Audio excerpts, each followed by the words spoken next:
Hi there, this is Chris from MoneyHub, and today's video is going to be looking at how to use the Morningstar Fund Screener to find the latest monthly results for KiwiSaver funds. So unlike the quarterly Morningstar reports, which you can see the video on below, how to read that, this data comes monthly out of Morningstar, so it's very, very useful and it's very, very timely. Plus we can sort everything, which we can't do with the reports. We have to more look at the data and the way they're presented it. So without further ado, what you need to do is click on the URL. We've got that down below to go to Morningstar, and then click on this tab, NZ Funds. And then what you want to do is make sure that just the superannuation funds is ticked.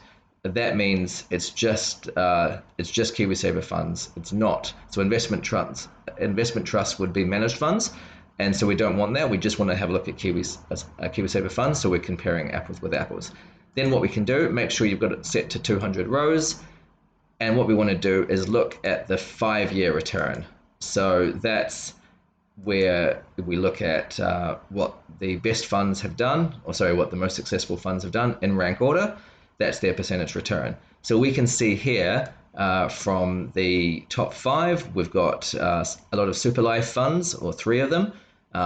These are largely ETFs or kind of index funds going into the US 500, and we see some Australian fund there. Then we've got the Booster Geared Growth, which is a managed fund from New Zealand. So we can see, the top fund produced a 22.51% average return.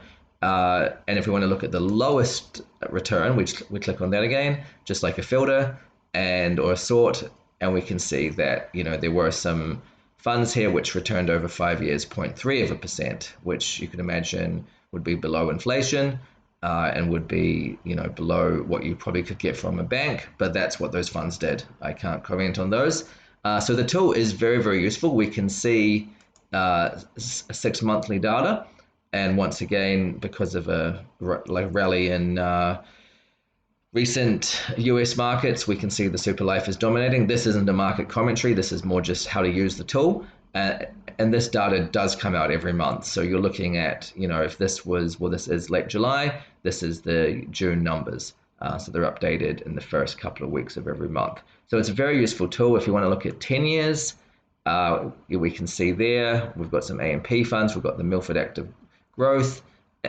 And so the benefit of this is when you see adverts talking about different funds, a lot of fund managers like to push their funds as having the best returns, or something very positive to say about their returns. You can go into this, use this tool, and just search around. And if it's probably easier if I was say once again Westpac, which I'm not, but just for relevance, you could see the Westpac Growth Fund is made about a 10% return average for the last 10 years. And then you could compare that with other funds. And so, of course, some funds will be higher, some funds will be lower, but that's really where it's at. So this is a very useful tool. I thoroughly recommend just diving around in it. It makes you quite familiar once you can see it, just with regards to what's available and who's returning what. There are other tabs, so you can see here a whole bunch of, you can see what the fees are. It's not as friendly. I mean, it would be more useful if they could put that into the performance, but just to be able to compare it side by side. But that's just that's how they've chosen to do it. So that is, just play around. There's a lot to see, but the performance tab is definitely where you need to be. Thanks very much for watching, and let me know if you have any questions.